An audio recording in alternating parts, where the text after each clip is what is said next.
बच्चों, आज मैं आप लोगों को भारतेंदु हरिश्चंद्र द्वारा रचित प्रेम माधुरी के भाग 2 का अंश बताने जा रही हूँ। आप लोग ध्यान से सुनिएगा। इस पद्यांश में भारतेंदु हरिश्चंद्र जी ने नायिका की विरह दशा का वर्णन किया है। पार्ट 1 में मैंने आप लोगों को 2 पद्यांशों का अर्थ बताया था। अब ये भाग 2 में देखिए। नायिका कहती है कि आज लो जो न मिले तो कहाँ, हम तो तुम्हारे सब भांति कहाँ वे। विरह में व्याकुल एक नायिका अपने प्रेमी के प्रति भावनाओं को व्यक्त करती हुई कहती है कि आज लो न मिले, आज तक तुम हमसे नहीं मिले तो क्या हुआ, हम तो तुम्हारे सब भांति कहावे। मैं तो हर प्रकार से तुम्हारी ही कही जाती हूँ। आज तक आप हमसे नहीं मिले तो क्या हुआ, लेकिन मैं तो हर प्रकार से तुम्हारी ही कही जाती हूँ। मेरो रहनो है कुछ ना ही सबे फल आपुने भाग को पावे।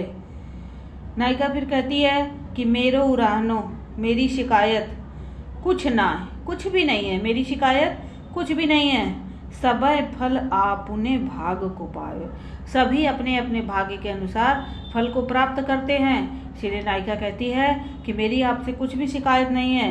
क्यों?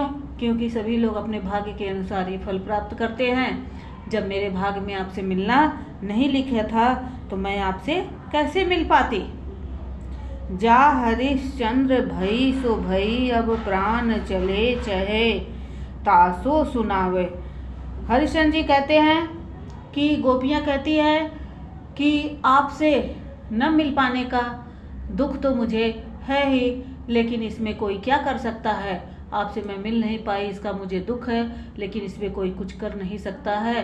कि जो कुछ होना था वह हो गया, जो कुछ होना था वह हो गया है। भई सो भई, अर्थात जो कुछ होना था वह हो गया।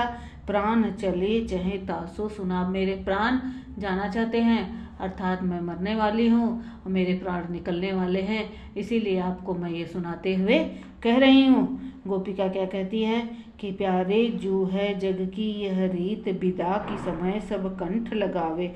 हे प्यारे, अर्थात हे प्रियतम जू, ये जग की, संसार की यह रीत है, अर्थात परंपरा है कि विदाई के समय सभी लोग सब कंठ लगावे, अपने गले से लगाते हैं। अर्थात मेरी भी अंतिम विदाई होने वाली है और आप आकर मुझे गले से लगा लीजिए। आप जीवन भर हमसे नहीं मिले तो न सही, परंतु मैं अब तो सदैव के लिए, हमेशा के लिए आपसे दूर हो रही हूँ, इसीलिए अब तो आप मुझे एक बार अपने गले से लगा लीजिए। गोपियाँ कहती हैं कि व्यापक ब्रह्मा सबय थल पूरन है, हमहु पहचानती है। व्यापक अर्थात ब्रह्मा का व्यापकता अर्थात प्रसार, कि ब्रह्मा सबय थल पूरन है, हर एक जगह है, ब्रह्मा हर एक जगह है। गोपियाँ कहती हैं कि हम परमात्मा की सर्वव्यापकता के विषय में अच्छी तरह से जानती हैं। हम यह भी जानती हैं कि परमात्मा जल थल आदि सभी जगह विद्यमान है। हम सब यह भी जानती हैं जल थल में ब्रह्मा विद्यमान है। पै बिना नंद लाल बिहाल, सदा हरिश्चंद्र न ज्ञान ही ठानती हैं।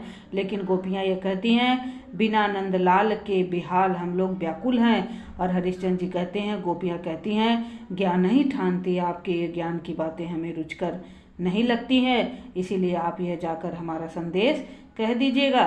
तुम उद्धव यह कहियो उनसो, हम और कुछ नहीं जानती हैं। हे उद्धव, आप यह जाकर कह दीजिएगा कि हम लोग और कुछ भी नहीं जानती हैं।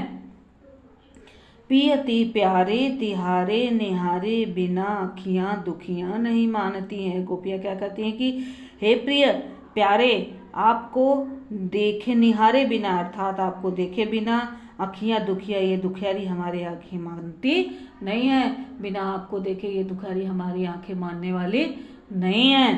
पिय प्यारे तिहारे निहारे, बिना अखिया दुखिया नहीं मानती हैं। इसीलिए वह गोपियाँ कह रही हैं कि हम और कुछ भी नहीं जानती है। ये दुखियारी आंखें कृष्ण के दर्शन के अतिरिक्त और कुछ स्वीकार नहीं करती हैं। इसीलिए हे उद्धव, आप कृष्ण से जाकर कह दीजिएगा, हम सब उनको देखे बिना मानने वाली नहीं हैं। इसीलिए कृष्ण शीघ्र आए और हमें दर्शन दे। कृष्ण के प्रेम में हम लोग व्याकुल हो गए हैं।